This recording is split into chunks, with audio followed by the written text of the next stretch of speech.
teman-teman, apa kabar? Semoga teman-teman semuanya dalam keadaan sehat, selalu bahagia, dan teman-teman dijauhkan dari segala sakit macam penyakit, ya. Jadi video kali ini saya mau cerita bahwa 2 minggu kemarin saya dirawat di rumah sakit karena positif COVID-19. Jadi kalau boleh saya sedikit bercerita. Jadi kenapa akhirnya saya cerita sekarang? Kenapa kemarin saya diam, saya tidak mau bercerita ke sana sini? Pertama, karena teman-teman tahu sendiri kalau di Indonesia orang yang terkena COVID-19 itu seolah-olah dianggap menjadi aib. Padahal sebetulnya untuk orang yang menjudging kami sebagai survivor COVID, mereka tidak tahu sebetulnya apa yang kami rasakan. Bagaimana tekanan yang kami rasakan saat kami dinyatakan positif COVID-19. Mental pribadi kami sebetulnya sudah drop saat itu. Belum lagi dengan pandangan-pandangan orang seandainya mereka tahu bahwa kami positif COVID-19. Jadi pada saat itu yang saya lakukan adalah pertama kali sebetulnya saya sudah mengalami gejala dari hari Rabu tanggal 18 November 2020. Jadi hari Rabu itu entah bagaimana saya juga lupa. Yang jelas hari Rabu itu sudah pulang dari kantor, saya terasa demam, batuk. Awalnya hanya demam dan batuk. Kemudian thanks God, ternyata dari kantor tuh ada kewajiban bahwa hari Kamis itu akan diadakan yang namanya tes swab untuk seluruh karyawan di kantor. Jadi hari Rabu itu saya demam, kemudian malamnya saya tidak bisa tidur sama sekali karena demamnya tinggi. Sudah minum obat, demamnya turun, kemudian efek obat habis, akhirnya demamnya naik lagi. Dan hari Kamis pagi-pagi saya memaksakan diri ke kantor karena di swab wajib dari kantor. Jadi saya pergi ke kantor, sebelumnya saya minum obat penurun demam dulu, sehingga pas saya sampai di kantor, demamnya sudah turun. Dan pada saat di swab, saya sedang tidak demam saat itu. Kemudian saya di swab, sesudah di swab, saya pulang ke rumah, karena kebetulan sebetulnya hari itu saya dapat WFH, jadwal work from home, jadi hanya untuk swab saja saya pulang ke rumah. Kemudian sudah di rumah saya masih demam. Hari Jumat saya kebagian masuk kantor, saya kerja di kantor tapi badan sudah tidak enak karena masih demam dan batuk saat itu, demam, batuk, dan hidung tersumbat. Tapi saya masuk kantor, kemudian pulanglah saya ke rumah. Di rumah saya masih demam, oleh ibu saya hanya dibalur kayu putih dan sedikit diurut. Kemudian enak sekali, saya bisa tidur dengan enak sekali pada malam Jumat itu. Hari Sabtu pagi, jam 4:30 kurang, saya lihat WhatsApp di handphone saya bahwa ternyata dari kepala bidang ada sesuatu hal yang mereka ingin bicarakan sama saya. Hari Sabtu 21 November 2020.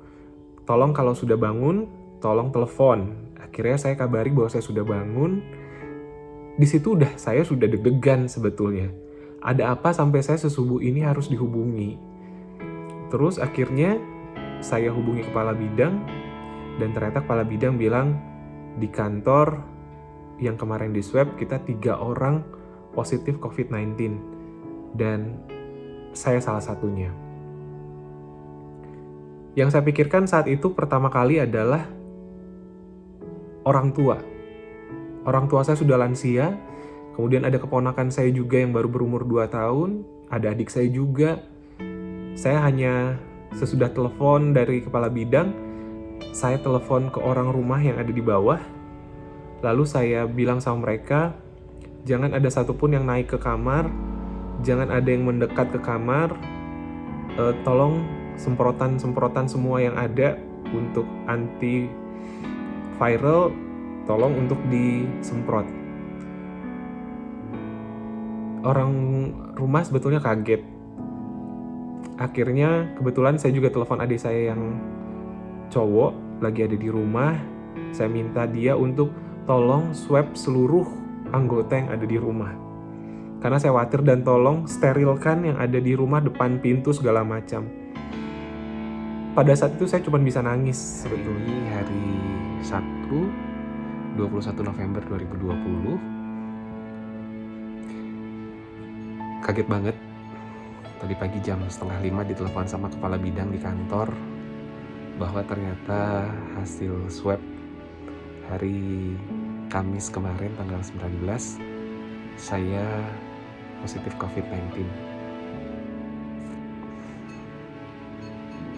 Bingung, sedih, karena yang saya pikir adalah saya di rumah sama orang tua dan ada ponakan, ada adik-adik juga. Yang saya khawatirkan hanya mereka sebetulnya. Dan kebetulan memang saya kurang sehat. Badan saya demam, ini sudah hari keempat. Saya ada batuk juga, dan saya ada pilek juga. Jadi saya memutuskan untuk lebih baik saya dirawat. Cari rumah sakit dari tadi pagi nggak dapat, semuanya full. Dan bersyukur tadi ditelepon sama salah satu rumah sakit di kota Bandung, ada ruangan dan saya akan ke sana sebentar lagi untuk berangkat isolasi di sana. Saya nangis, tapi yang saya pikirkan adalah pada saat itu saya harus bisa men-tracking kemana saja saya berangkat, kemana saja saya pergi selama saya kurang lebih 2 minggu ke belakang. Yang saya ingat adalah bahwa sebelumnya hari Sabtu saya baru melakukan tes karena kami ada syuting dan tes itu harus menunjukkan hasil negatif. Jadi hari Sabtu itu saya baru tes, kemudian saya baru ada gejala di hari Minggu. Jadi saya merasa aman, sebelum hari Sabtu itu saya merasa aman. Kemudian saya tracking ke teman-teman yang terdekat karena saya masih ada bertemu dengan teman-teman membicarakan satu acara. Dan thanks God mereka semua baik-baik aja, nggak ada masalah, tidak ada keluhan yang lain-lain. Yang saya khawatir sekali adalah orang tua saya, karena selama saya sakit dari hari Rabu, mereka sangat intens dan sangat dekat dengan saya, kontak fisik secara langsung. Kemudian hari Sabtu itu juga, kepala bidang saya membantu mencarikan ruang rawat inap di rumah sakit di kota Bandung, tapi semua full. Ruang rawat inap di kota Bandung semua full. Kenapa saya dirawat inap? Karena saya memiliki gejala. Saya ada demam, saya ada batuk, saya ada pilek, dan saat itu saya sudah mulai tidak bisa mencium bau apa-apa. Sambil menunggu rumah sakit, saya masih coba untuk menelepon beberapa rumah sakit lain di kota Bandung. Dan akhirnya saya menjadi waiting list di 3 rumah sakit di kota Bandung. Mereka masih penuh hari itu, tapi rencana ada yang mau pulang. Nanti siapa duluan yang sudah pulang, baru saya ditelepon untuk datang ke rumah sakit. Jadi saya minta orang rumah semua untuk berangkat swab. Sambil mereka berangkat swab, saya melakukan packing sendiri. Saya tetap teleponin rumah sakit. Dan hari itu juga saya tetap masih tracking kira-kira teman-teman siapa saja yang bertemu dengan saya. Saya kabari mereka bahwa saya positif.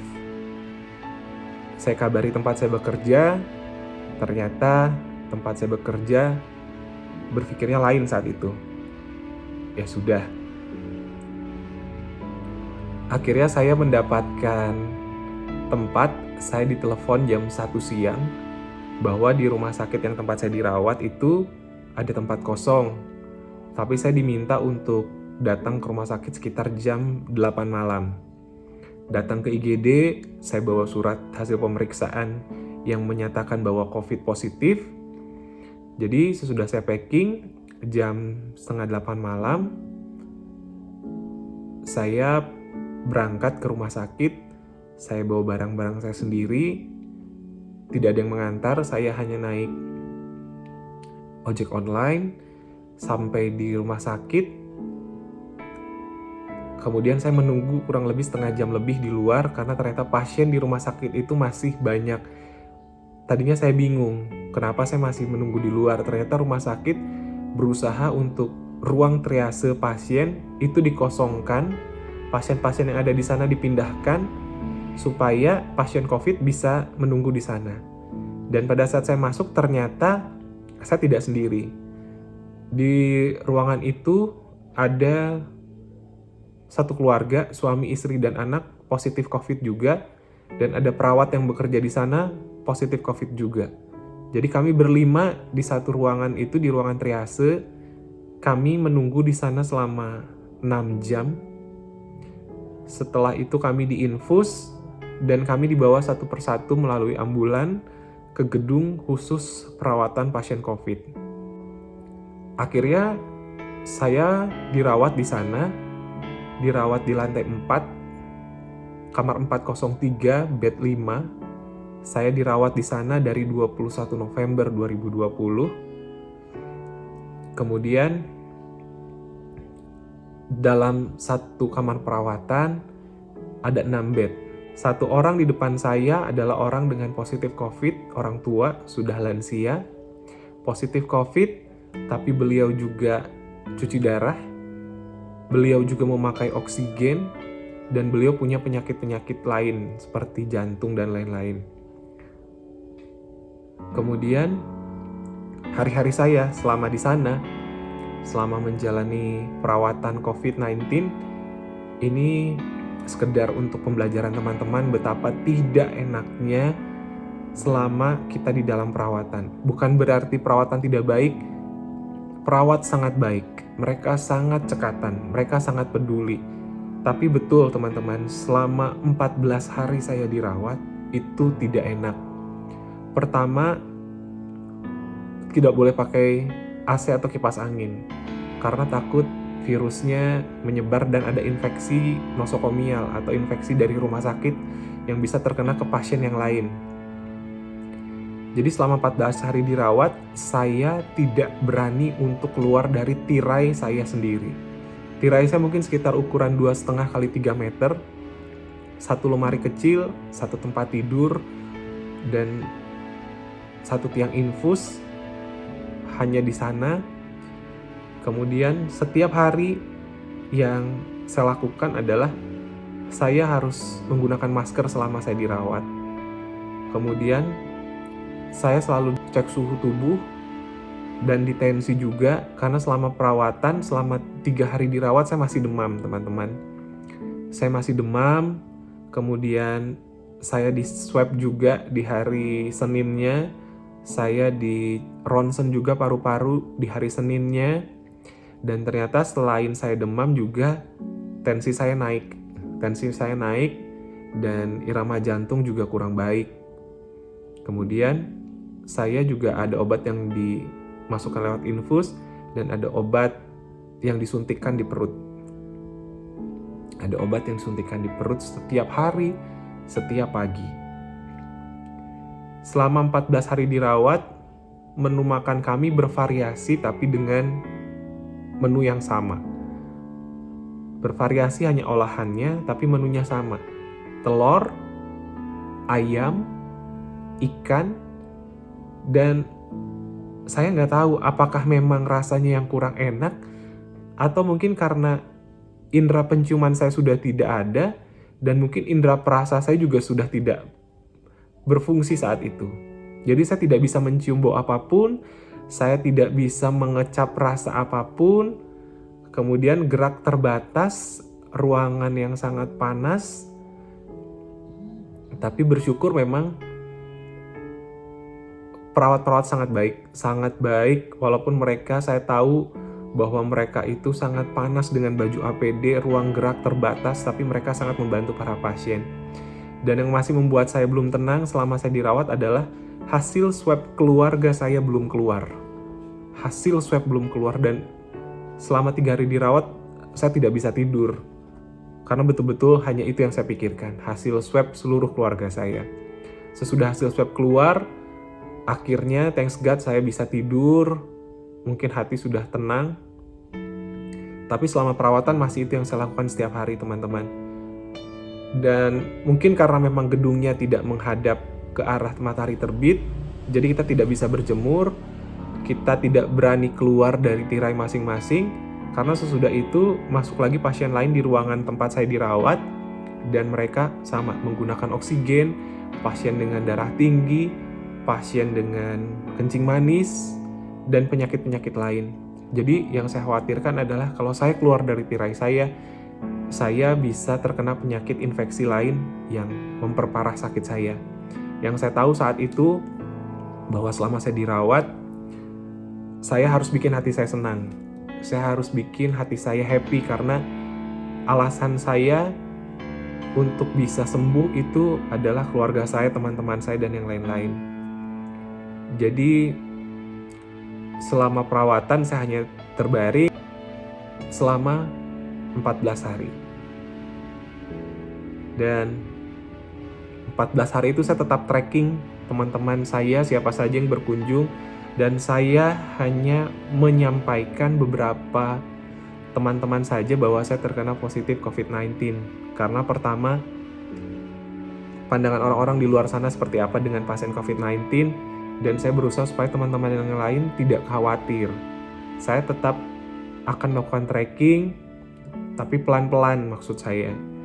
Walaupun di luar ternyata banyak berita yang berkembang dan desas-desus segala macam, ya saya percaya itu salah satu bentuk perhatian dari teman-teman sebetulnya.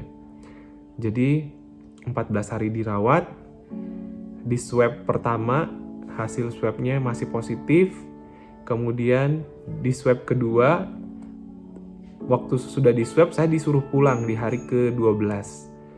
Saya bilang saat itu hasil swab belum keluar, kalau bisa saya tetap bertahan di rumah sakit karena saya tidak mau perjuangan saya selama 12 hari dirawat ternyata masih positif dan saya akan menularkan ke teman-teman dan keluarga saya. Akhirnya rumah sakit menyetujui. Pas di hari ke-13 malam, tiba-tiba saya mendapatkan SMS bahwa seluruh kelengkapan administrasi sudah selesai dan saya diizinkan untuk pulang. Saya bingung, hasil swab belum ada. Begitu saya cek ternyata hasil swab sudah ada dan akhirnya saya bisa pulang. Dan sekarang saya masih menjalani isolasi mandiri di rumah saya dengan tujuan bahwa saya akan melakukan swab sekali lagi secara mandiri untuk lebih meyakinkan saya. Jadi buat teman-teman semua yang ada di luar sana, please tetap jaga kesehatan teman-teman, pakai masker, jaga jarak, gunakan hand sanitizer dan sabun. Karena COVID-19 is real. Itu betulan dan gak enak teman-teman selama dirawat. Karena betul-betul menyerang fisik dan mental kita. Fisik dan mental, kemudian yang kita khawatirkan adalah keluarga dan teman-teman di sekitar kita. Ada satu hal yang kadang kita berpikir bahwa mungkin kita tidak positif, mungkin kita hanya orang OTG, tapi kita bisa menularkan ke orang-orang yang ada di sekitar kita. Pada saat saya kemarin dijauhi oleh teman-teman juga, kadang saya mikirnya adalah bisa jadi bukan saya yang menyebarkan kalian gitu. Mungkin sebetulnya kalian yang menyebarkan ke saya di mana kondisi tubuh saya lagi kurang fit, akhirnya saya bergejala, saya yang dijauhi. Akhirnya saya yang disingkirkan. Kadang saya berpikir seperti itu kemarin, cuman saya berpikir lagi bahwa mungkin dengan saya diizinkan untuk menderita sakit COVID-19, di situ adalah saya diminta juga untuk memberitakan pada teman-teman terdekat saya, keluarga saya bahwa COVID-19 itu ada. COVID-19 itu tidak enak. Selain menjauhkan kita dari keluarga, menjauhkan dari teman-teman, menjauhkan dari semua yang pernah kita lakukan sehari-hari, dan kita harus berjuang di sana sendiri.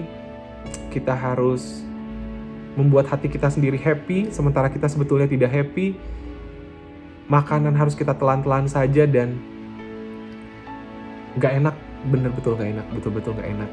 Jadi saya berharap teman-teman di luar sana, tolong tetap teman-teman jaga kesehatan, patuhi protokol kesehatan, masker, hand sanitizer, jaga jarak, dan Saya kemarin sempat rekam selama 14 hari saya dirawat. Semoga itu jadi pembelajaran buat kita semua, buat teman-teman juga. Dan sekali lagi, please kita jaga kesehatan kita. Mungkin bukan buat kita saja teman-teman, tapi buat keluarga kita, buat orang-orang di sekitar kita, orang-orang yang kita sayangin, orang-orang yang kita kasihi. Dan saya berharap teman-teman semua selalu diberikan kesehatan, dijauhkan dari segala sakit penyakit dan mara bahaya. Terima kasih teman-teman. Kita doakan sama-sama semoga COVID-19 ini cepat berlalu, cepat berakhir, dan kita bisa beraktivitas seperti sedia kala. Makasih teman-teman untuk doa, untuk supportnya selama saya dirawat. God bless you all. This could be good for me. Lately I was feeling like